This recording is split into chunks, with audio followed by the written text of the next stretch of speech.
Hello, everybody. Welcome to Connecting with Jennifer Filzen. Today, I have JP McLean, and she's an author, of course, right? All the authors have to hang out together. But we're going to talk about what makes her special and unique. So, welcome, JP. Thank Yay! you. Thanks for having me on. It's great to be here. Oh, What makes me special? Special. I would say that's my imagination.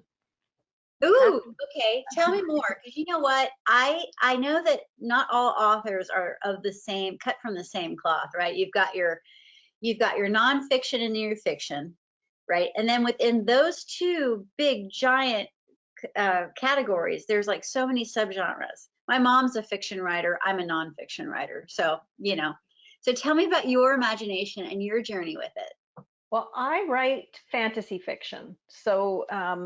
And and I was I began writing after feeding my imagination with all kinds of books that were fantasy, paranormal romance, supernatural. But I was so intrigued by the setting in the present day, in amongst us. So I am so intrigued by the thought that, ooh, does my neighbor, are they a vampire? Are they able to do magic? Can they levitate? I just think that's fascinating and fun. And so I started writing on the heels of coming home after I'd been in the sunny South. I'd been in Tucson for 3 years and Mexico for 2 years previous. So 5 years in nice, warm, sunny South.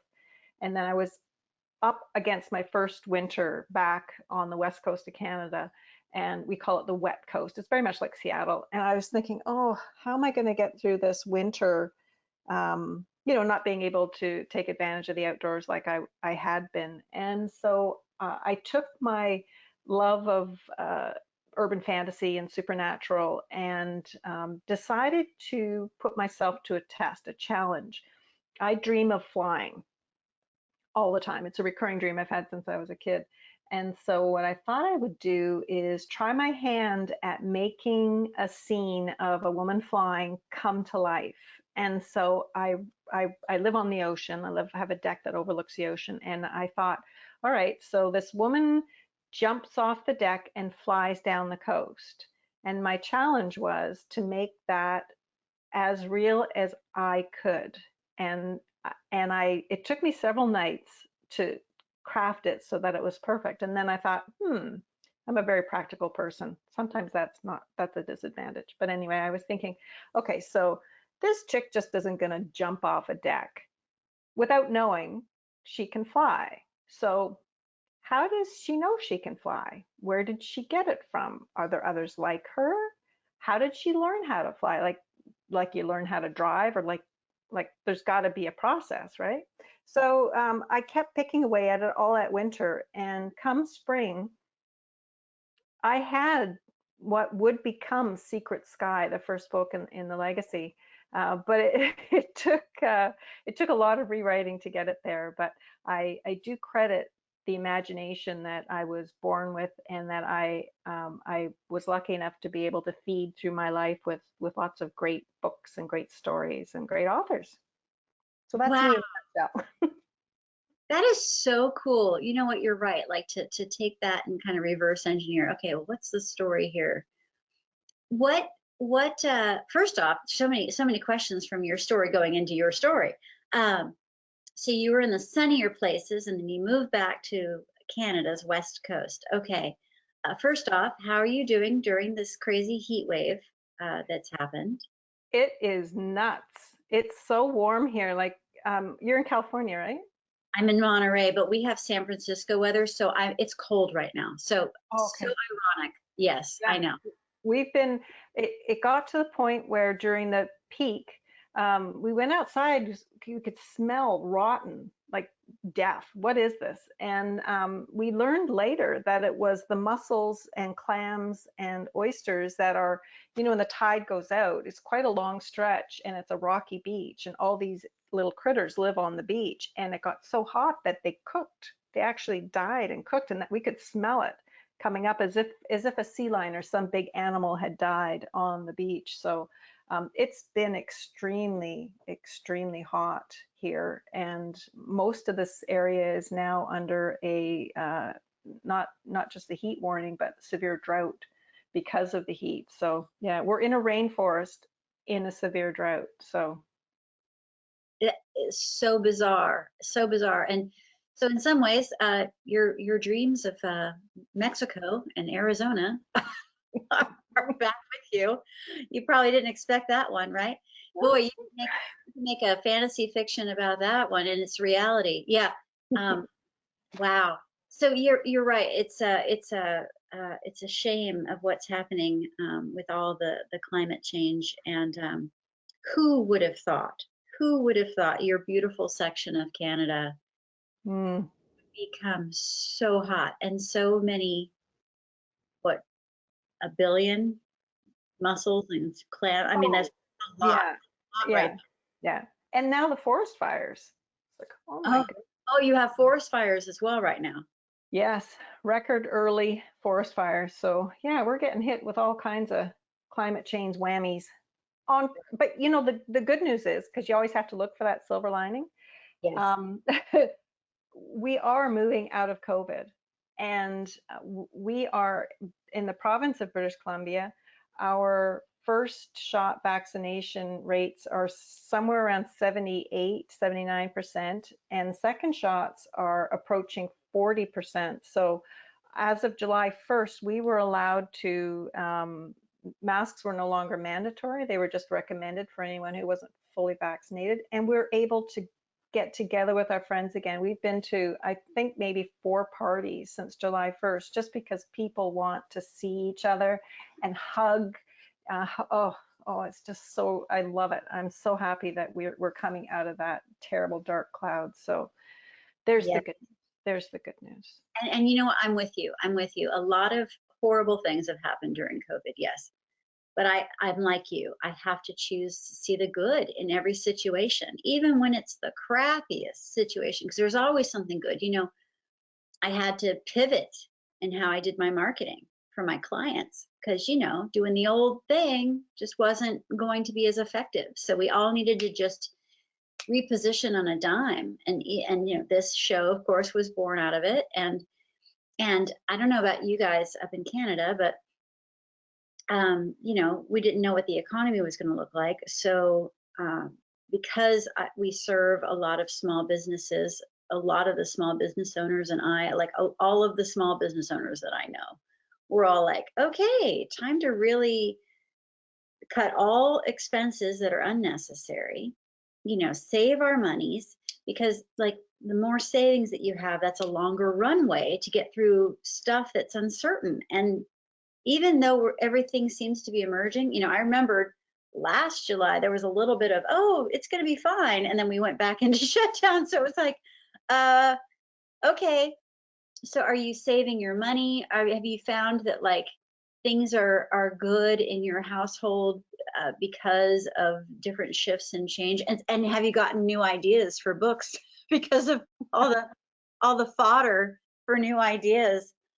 I did. I wrote a new book during the COVID, but I didn't write the whole book. I just kind of finished the end of it because at the beginning of COVID, I actually was feeling very stymied creatively. I found it very difficult to concentrate on what I consider fun, the fun part of, because I was glued to the TV. I couldn't believe the numbers, and then I'd go on the internet and I'd see the number. Oh, it was just awful. But I did end up coming out of it, and writing, and I found Mickey in just before January of Creative Edge, and he's been a blessing because he's taken a huge weight off my shoulder, something I'm just not good at. So I'm thankful that I found him and that he's good at it.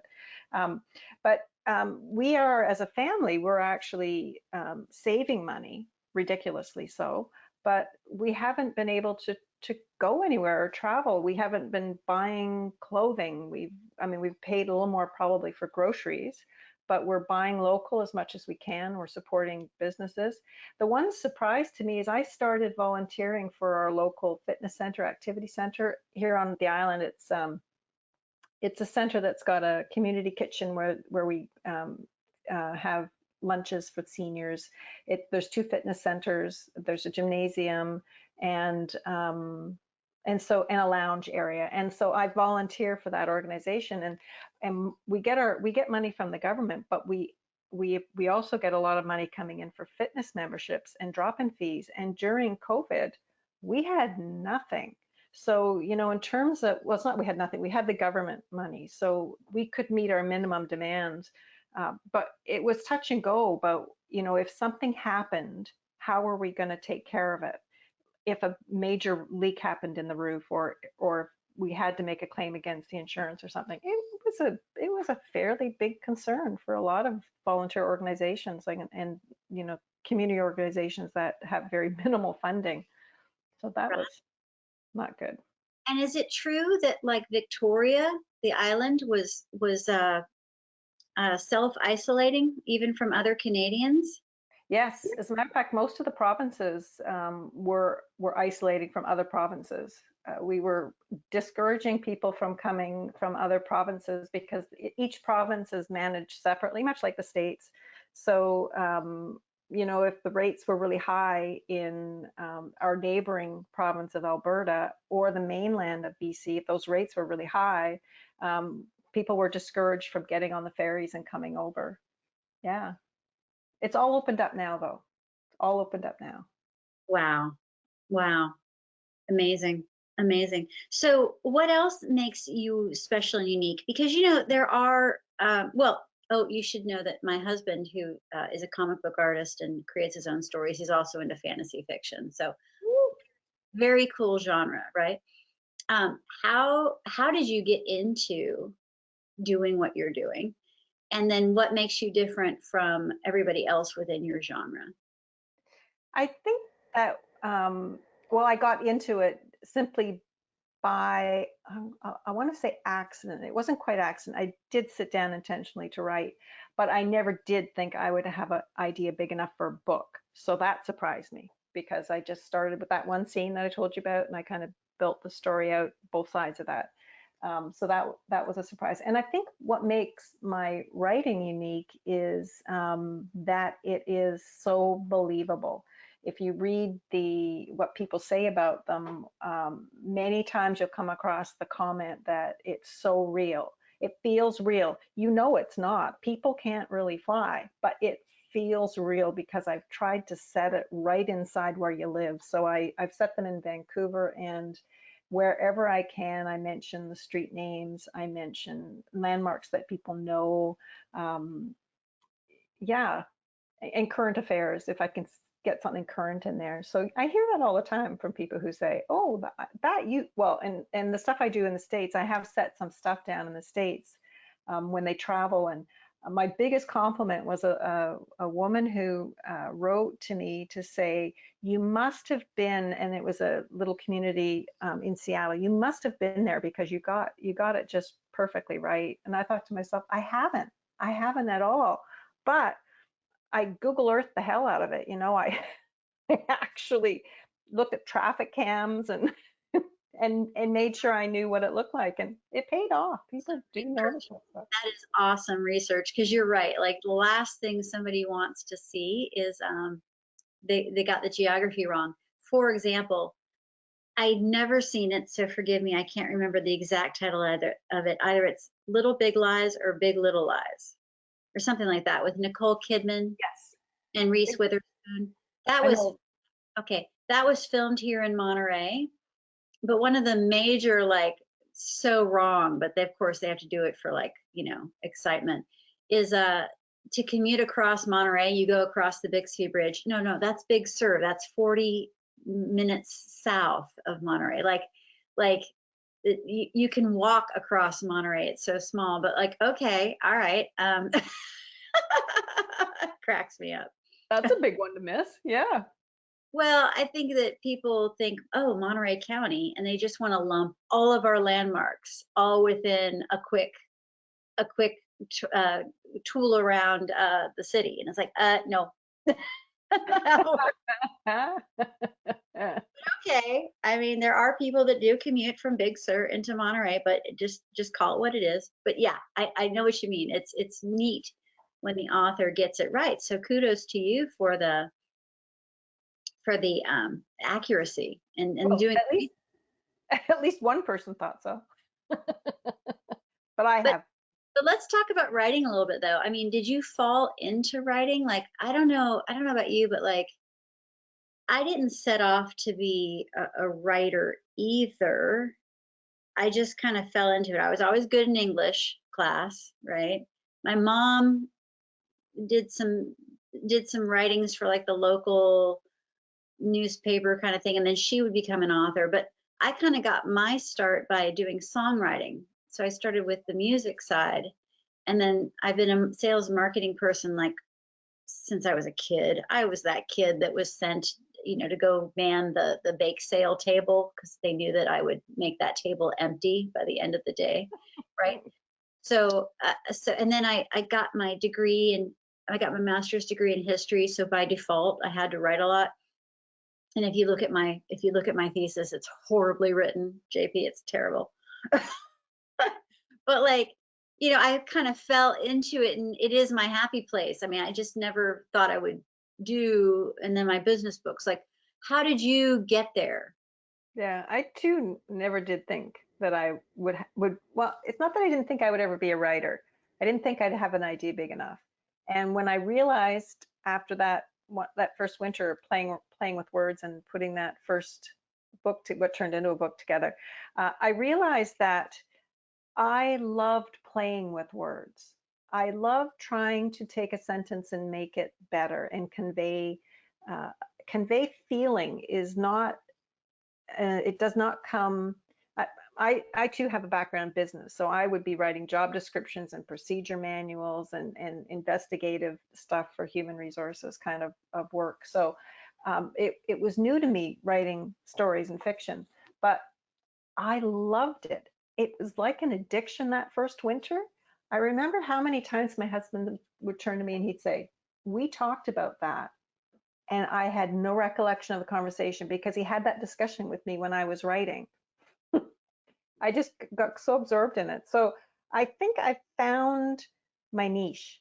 I think that it took me a long time to find it, and I sometimes say I wish I'd found it sooner, but I don't know if I was ready for it sooner. I think I needed to go through all of my life experiences that I went through before I was ready to sit down and be able to turn emotions into words and convey them properly. How cool! It's like you were a slow cooker, a Yeah. slow cooker, but it's oh so perfect when it's done, right? Isn't that fun? Oh, it is such fun. People say, "Oh, how do you do it? How do you keep yourself motivated and get up?" Writing's my reward. I can't write until I do the laundry. No, you got to vacuum, then you can write. And so that's just how I'm made now. I love it. I don't know how I ever did without it, and I don't know if I could ever go on without it now. I love it. I love it. So let's talk a little bit about your who you serve in your life, and I've always just been fascinated by that because actually, what's really funny, and people who watch this frequently, they may or may not pick up on it. All of these questions that I ask in this show are exactly what I ask a marketing client of ours when we are doing an SEO interview, because I like to know the person behind the business. I want to know the voice of the business. And so what I ask is, who do you serve in your life? But really, for when it's a business thing, it's the same idea. But who is your target demographic? So who is it that you're serving, whether it be in your household or in your community or in your authorship? In my authorship, I'm serving me. And I don't mean me. I mean women typically that are 45 to 65 years of age. That's the general group that I write to. I try to think of my girlfriend when I'm writing. I think I'm writing to her. I want it to be personal. I want to include her in the conversation. So that's who I write to. And in terms of my personal life, I serve my family first. Family is always first to me. So my husband, my parents, my siblings, and during COVID, it was so important to continue to reach out and make sure that you're communicating with them because I haven't seen them. They live in central Canada and I'm on the coast, and I wasn't getting on a plane. I'm still quite not ready to get on a plane, but I will hopefully see them either at Christmas or in the new year. And then I would say after that, it would be my community. And so I do that through volunteer work. And yeah, and you know, during COVID, I was grocery shopping for neighbors, and my husband does a lot of work for some of the local seniors around here. So um, we do that. Um, yeah, and then in my writing community, I do a lot of outreach.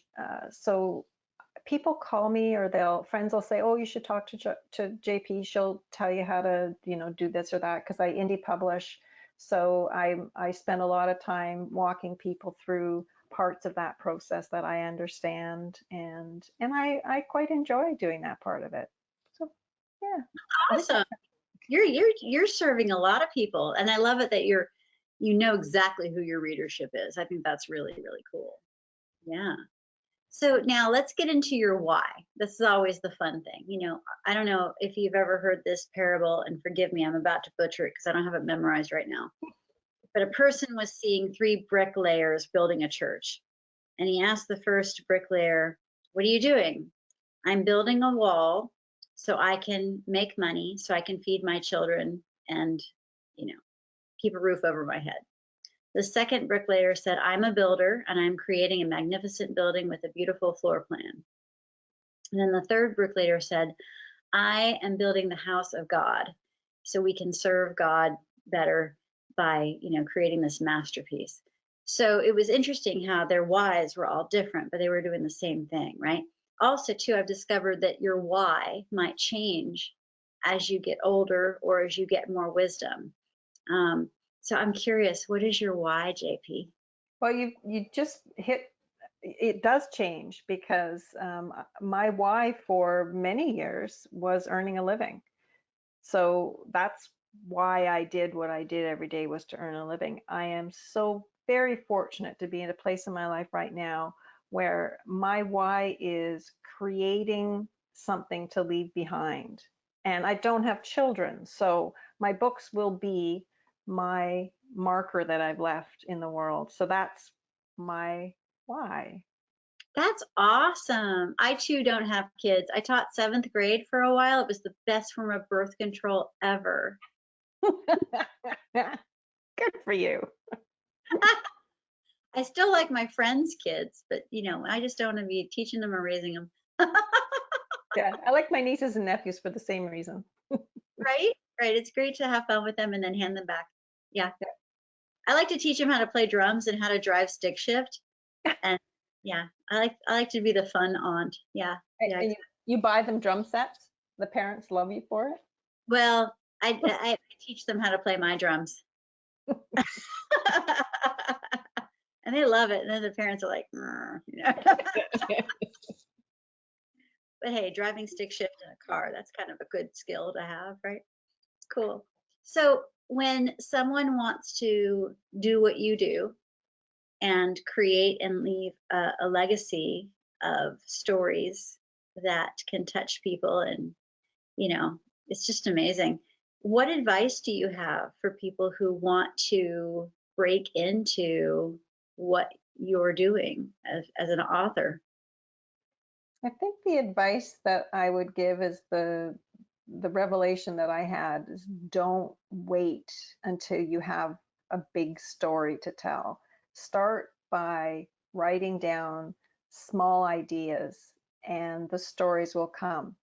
Um, my little idea that turned into the book was that one scene of the woman jumping off the deck. But I've often started other stories or scene, or like a chapter when I don't know how to bridge two scenes. And I can start it just with a small idea, like describing something that might be in the room, and describe it in detail. Which side does the light hit? How does it reflect? Where is the shadow? And the more detail you get into it, you then start to see the room around it, and you can start to see how people will move in that space. And next thing you know how to connect. It's not about that object at all. It's just the process of keeping the words flowing so that you can move through the space between this scene and this scene. And just start small. Use small things. Don't get too big, and don't worry about what other people think. Don't worry. They're not thinking about you. So often you stop yourself from doing what you want to do because you're afraid that people are going to think you're loopy. And I write about people who can fly. So Eh, eh, yeah. No, but still though, what you're describing, I mean, gosh, the ability to describe how the light is falling in certain corners of a room, that is a real skill. That's a real skill. That's a very artistic, like, drawing something in perspective, with it's just mesmerizing. Where did you go to learn that? Or was that something you naturally have a gift for?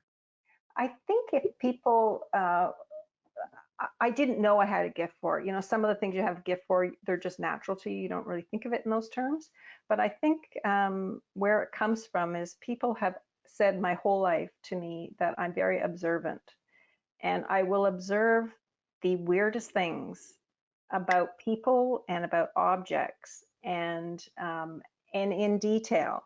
And so when I am in a situation where I have to imagine, because I maybe have never seen a situation where people are flying inside a barn, for example, but I am able to take the details that I remember from being in barns, the smell, the heat, the way the light filtered. Actors, Yes. of hay, the dust, Yeah. Yeah. all the meaning. That's right. And all those little things come together to turn a scene into something that is very believable and tangible. You can almost touch it, even though you aren't flying yourself. You can feel how that might be, and I think that's just a keen sense of observation for the most part. Anyway, I mean, I don't observe some really important things, but little tiny details, I can figure those out. That happens sometimes. That happens all the time. I tease my husband a lot because sometimes we'll have something like a light fixture that's been around since we've lived here. And he's like, "Has that always been there?" Really? We have an ongoing joke about that. But like, yeah, he'll remember small details about something, but oh, has that light been there the whole time? Really? Yeah. One of the questions you just asked was about advice that you want to give, and one of the things that I want to say, because you do it in spades, is that I would suggest that people try to give more than they take, because I think that's you. You have been such a bright light during COVID with your podcast. It's been very refreshing and uplifting and positive, and congrats.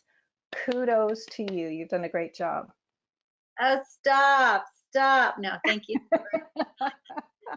Just warms my heart because again, and you're absolutely right. I don't know if you even know this. I don't even, guys and gals watching this, honestly, I did not pay her to do this. I don't know if you even know the title of my newest book. It's the Give to Get Principle. I didn't know that, but that's you. That's, yeah, you didn't know that. Isn't that fun? Yeah, this is why we show that this is really an unedited show. Yeah, I actually wrote about giving, because this is, just so you know, this isn't a plug. It's just one of those, like, hey, since you brought it up, um, this is all the stories of the secret sauce of my clients. So auto repair is what we've been focusing on for several years. And there's always something that makes them special and unique. And so some people will leave baked cookies on the driver's seat as a thank you. Some people will, donate certain proceeds of each sale to schools. Some people put together customer appreciation barbecues and adopt a dog kind of events. Like there's so many different things that people do to give back to their community and to show the love. And what always, always, always happens, and I know that you know this, JP, is that when you give, you always receive so much abundance in return. But you don't go out and say, I'm going to do this because I know I'm going to get something back. That's never the formula that works. It's just that if you naturally love on people, then you will always receive some kind of abundance. So the first half of the book is telling about those stories, but then the second half of the book is workbook for small businesses to actually do the exercises and figure out how they can use the give to get principle. So thank you for that huge compliment, because again, we don't know the impact that we have on people's lives. And isn't it fun when you get feedback from your readers like, oh my gosh, she flew and you got this right and I love you and when's your next book? Yeah, yeah, that kind of stuff is so neat. And again, it's so easy for people to say, oh, this is a horrible time in history. No, actually, the fact that we have video conferencing, that you're in British Columbia, I'm in California, we're talking in real time, getting to know each other and becoming friends. Like, how cool is that? um, People are able to work from home. I mean, I've always worked from home, but like, isn't that neat? Like, there's just so much cool stuff that's going on, and we're so interconnected. And I don't know about you, but TikTok, I have been obsessed with TikTok. Have you watched it? Like, it sucks away like 2 hours of my life every time I open that damn app. I'm like, I'll see a notification, 15 things for you to see, right? But I'm going way beyond the 15. I'm just like, wow, really? Oh my gosh, really? Yeah. But I still feel smarter, better connected, and like some way wanting to give and give back, to contribute to make the world a better place, right? It's what we Yeah, it's what we do. So tell me all about your books. Let me write down while I'm taking notes. I'm taking notes right now. Okay. Tell me and tell everybody who's watching, how do we get a JP McLean book or more? Well, the best place to get them is probably through my website, because on my website I list all of the different retailers. They are wide, so you can get them at jpmcleanauthor.com. And there are 7 books in the one series, the Gift Legacy series. And then I've got a new book coming out called Bloodmark, and that will be out October 19th. Ooh, Bloodmark. Ooh, yes, Okay. Bloodmark. Can you give us a little preview? Oh, there it is. Oh, there's the copy of like the print, the approved, almost to be approved version. Yeah, yeah. Tell us the story of Bloodmark. Ooh, So ooh. Bloodmark is the story of a woman who was born with a, uh, a disfiguring birthmark. And as she grows up, the birthmark morphs. And it's not just a little birthmark. It is actually the result of a ribbon having been wrapped around her in the womb. So she's got these marks all over her. And she is all set to have them lasered off. She's just, she's an orphan, so she doesn't have a lot of money, and she's working really hard to get the money so she can start the process of having these removed. When she bumps into a professor while she's delivering flowers from where she works, and the professor recognizes the mark on her hand, and the marks start to disappear on their own. And she learns from the professor that the marks aren't actually a birthmark, they're a ritually given mark, and that they're disappearing means that the protection that she has because of them is also disappearing. So she has to figure out who gave her these marks and why before the last mark is gone. Ooh, ooh, send me one. Oh my God, I have to have that book. I don't even read fiction, but you made me want to read the fiction. Oh my goodness. Good stuff. Really? Okay, that just sounds so cool. Okay, so they can get, wow, Bloodmark coming out in October, did you Yep, say? coming out October 19th. And the other series is the Gift Legacy series, and that's about the secret society of people who can fly. And that's about a young woman who learns that she can fly, but in the most inappropriate and awkward way. She keeps losing gravity. So she's at university and she's having a hell of a time because she keeps floating off and she's trying to hide it. She's packing weights in her pockets to try to keep herself grounded. And when she finally finishes school, she races pretty much to the West Coast where she grew up, where she got this strange thing, and figures out that she's not alone and people like her are being hunted and she is the prime target and she doesn't know why. So she's got to figure out why. Oh my God, woman, you are so creative. Holy crap, holy. It's the most fun ever. Oh, Most fun ever. that is On so. my tombstone, I wanted to say JP has finally earned her wings.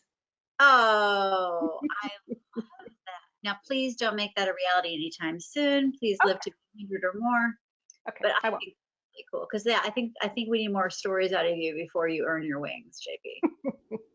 So if you want, so you want people to just get a hold of you at jpmcleanauthor.com. Is there any other way you want them to reach you? They can reach me through there. They can find my Facebook link, my Twitter link, my LinkedIn link. All my links are on there. So they only have to remember one place to go. And there's a Okay. contact form there too. And if they want to sign up for my VIP lounge, that's my email list, and they can get free short stories. I think you get about six, I think there's 6 of them on there now. So every couple of weeks, you'll get a new free short story. How fun is that? Okay. Giving back. VIP lounge. That sounds really creative. Okay, that's a really great as a marketer. I'm like, that's a really great marketing tool. And then as like a fan, I'm like, oh yeah. So tell us how you came up with the VIP lounge idea. It's all about email marketing. You know about marketing, and I that's not my bailiwick. My bailiwick is the writing. So the marketing part came as much more of a challenge to me. And so when I saw the opportunity to create short stories and give them away to keep people interested and wanting to know more about the books as they came out, I thought, well, I'll call it the VIP lounge because I would go to a VIP lounge. I kind of like the idea of a VIP lounge. So I just called it that, and it's my newsletter, and I try to give away as many free short stories as I have in my little collection. I don't How sell the short stories. They're just free, but they're only free to the people who sign up. wow. Yeah. Okay, so, yeah, I'm signing up. Okay. Wow, look at you. Well, for a non-marketer, you're doing all right. Thank you. Kudos to you. Got Yeah. one right. Yeah, well, you know what it is? It really, oh gosh, I study marketing all the time because I teach marketing. It's like it's a constant drinking from a fire hose because in marketing things shift and dodge and change and pivot constantly. And if I don't keep abreast of what is going on, I will instantly become old news, right? And so, like for example, I heard just today that like Instagram is losing so many people to TikTok that they're pretty much declaring that they're no longer a photo site, they're more of a video site. Because yeah, video attracts more eyeballs than than photos. So I'm kind of curious in your future. Actually, here's a suggestion for you, but also a question. Have you thought of reading your stories aloud in video or audio format? Because a lot of people have asked me. In fact, I've been challenged. It's not enough that I just write a damn book, but they're like, "Can you put it on Audible for us? For those of us that don't have the time to read it, but we want to hear you talk to us." I'm like, "Really? Do I have to do that too?" But I've said yes. Okay, okay, I'll do it. So, are you doing any of the spoken word versions of your stories? I haven't as of yet. It has been in the back of my mind, and it's for me to do it myself. It's a lot of time away from writing, and I can't just put one out. When you have a series, you have to put them all out because people expect to be able to get the second if they read the first. So it's a bit of a dilemma.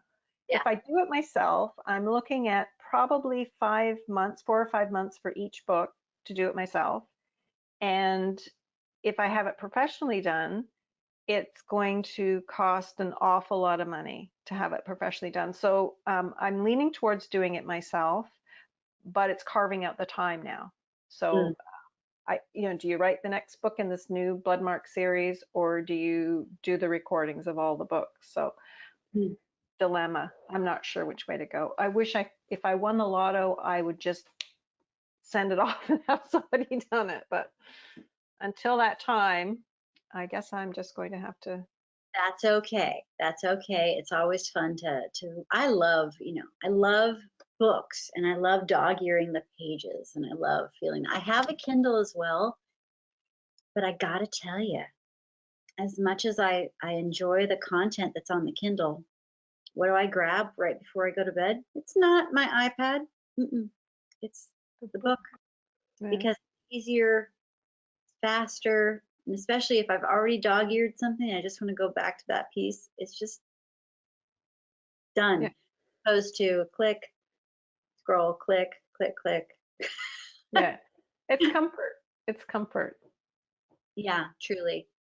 Wow, JP, you're amazing. I hope that the weather in your area gets a little bit better and that you guys start having a rainforest that acts like a rainforest again and starts putting out those fires. Here in California, believe me, oh my gosh, we understand the wildfires. It's just insane Yeah. how frequent. It's so funny. I don't know what natural disasters tend to happen in British Columbia because like the thing that keeps people like, oh, California, the earthquakes scares the crap out of everybody. Like, oh, the earthquakes. But really, I lived here for 28 years. I have felt like 4 earthquakes, and 3 of them felt like I was in a hammock rocking and I was in bed. Like they're really. Maybe it's because I haven't lived through the big one, but for 28 years, like, come on, like that's a pretty decent amount of time to like experience an earthquake.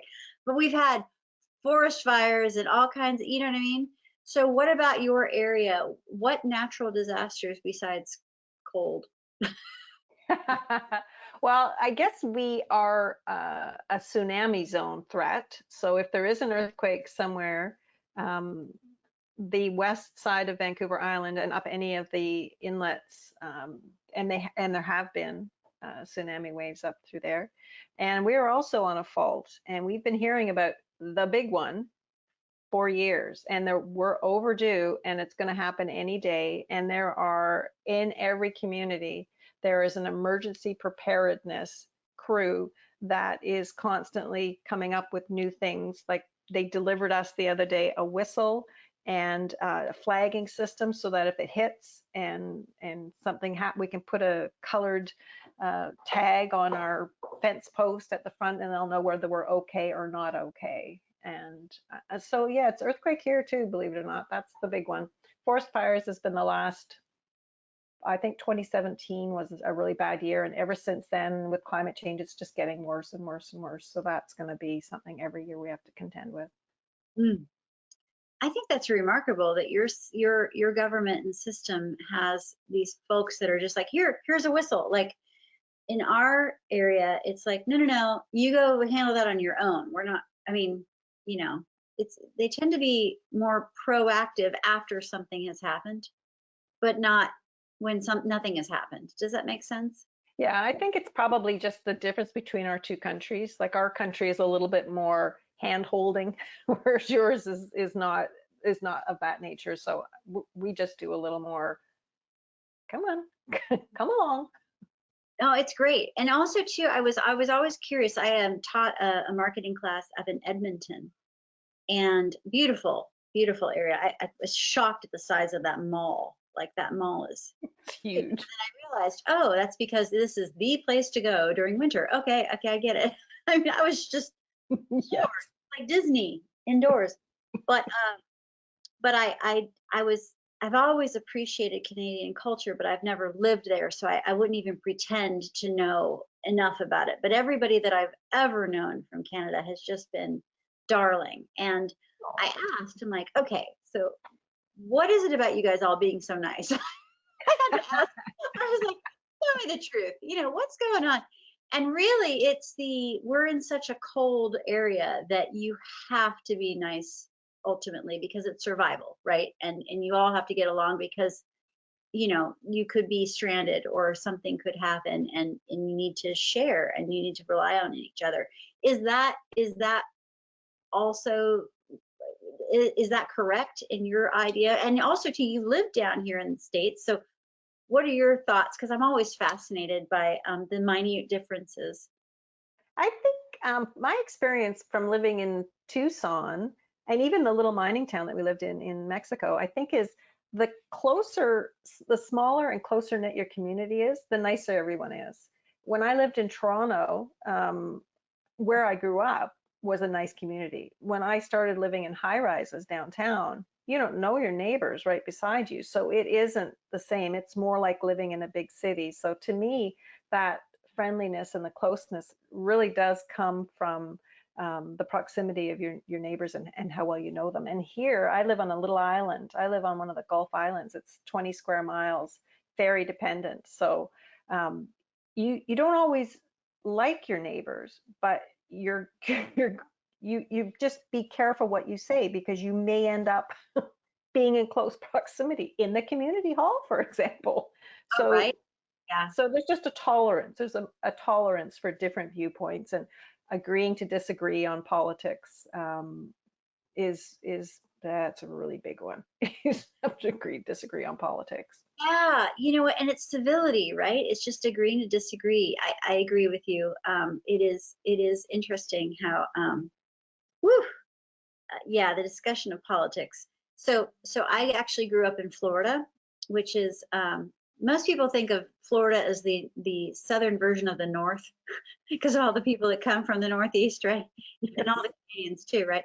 But in northern Florida, it's very southern. So if you think of it this way, the people in North Florida are the most southern in culture.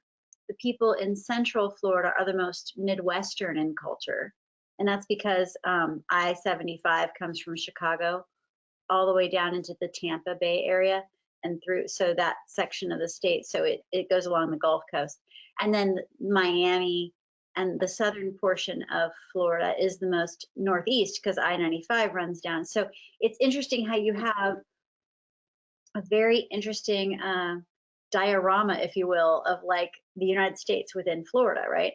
So I'm from the southern part, which is the north, which is so backwards. But anyway, yes, I can directly uh, uh, define my lineage from the daughters of the American Confederacy and like the daughters of the American Revolution. Like we've been around forever, right?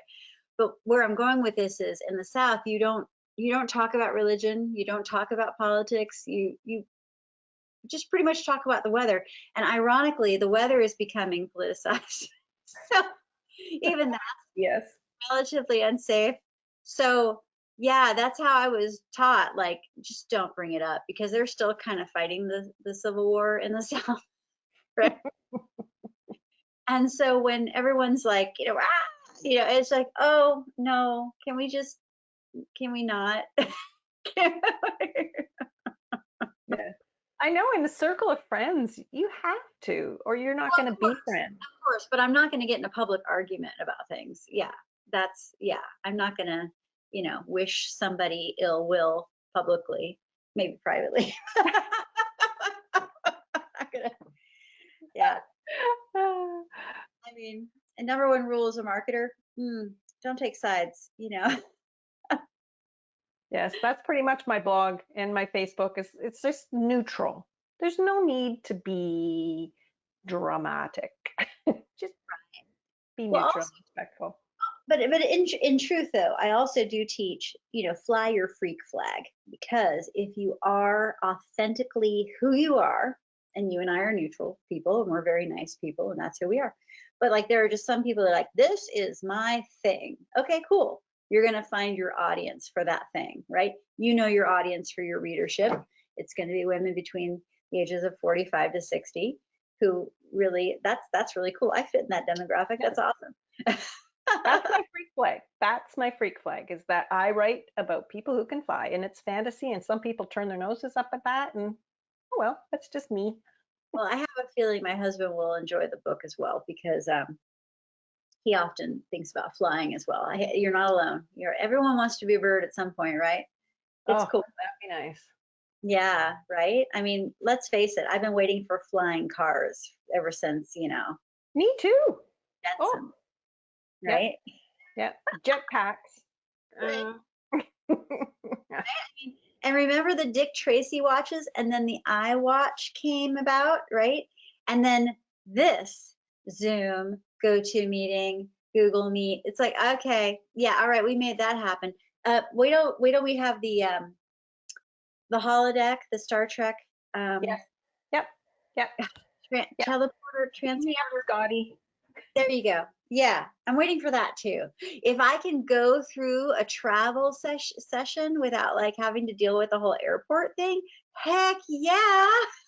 Oh, I even thought about the cars that could fly. If you didn't have to go along the road with wheels on the road, if you could just, be up 5 feet, you could go way faster and you could cut off all those curves. Man, you could get from A to B really fast. And you could layer cars up. So they wouldn't have to layer it this way. Like you could have them up like this, stack them up. Ooh, I see a new story coming.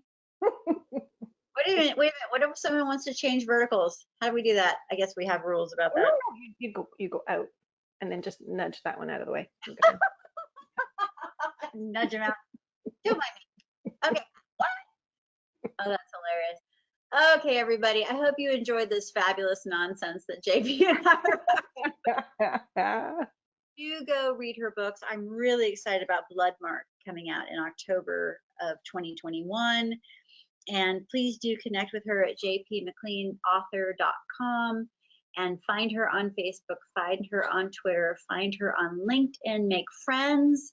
Tell her you saw her on this episode of Connecting with Jennifer Filzen. And we appreciate you so very much for watching. Thank you so much. And you guys all have a wonderful, wonderful day. Okay. Bye Bye. bye. For having me on. See you later.